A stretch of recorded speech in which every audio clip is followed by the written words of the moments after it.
anti-Semitism brought Adolf Hitler to power in Germany, to the belief that a large number of major perpetrators of the Holocaust escaped punishment afterward, and the final chapter reviews and debunks the most prevalent ones, including the loud and recurrent claim that the Holocaust never happened. The arc of the audiobook's argument is as follows. The Holocaust was the product of a particular time and place. Europe in the aftermath of the Industrial Revolution and the upheavals of World War I and the Bolshevik Revolution. These were the contexts in which ancient hostilities toward Jews and Judaism, deeply rooted in religious rivalry but updated with the trappings of modern science, turned into a fixation on removing Jews from civil society as a magical solution to all social problems. Germany was where the fault lines of disruption lifted this belief to power during the 1930s, but the murder of the Jews of Europe was neither pre-programmed by German history nor an exclusively German project.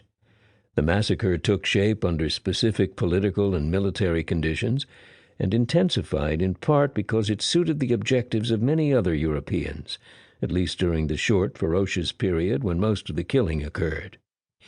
In the face of the slaughter, the victims were largely powerless, and the onlookers preoccupied with their own, to them, more pressing concerns. The parts of the trap that clicked into place around European Jews during the Nazi era fit so tightly that only a minority could escape, most only just barely and in the nick of time.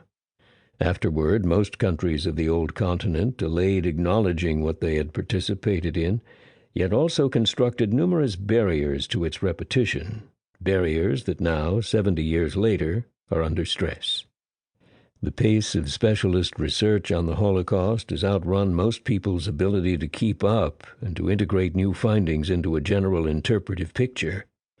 Even as misleading notions about the subject have gained ground, antiquated ones linger. Given this, people interested in the subject need a comprehensive stock-taking directed squarely at answering the most central and enduring questions about why and how the massacre of European Jewry unfolded. That is what this audiobook offers. Chapter 1. Targets. Why the Jews? Outbreaks of hostility against minorities are almost always rooted both in ideas, what the majority thinks about the minority, and circumstances, the ways in which, or the terms on which, the two groups are interacting at a particular time.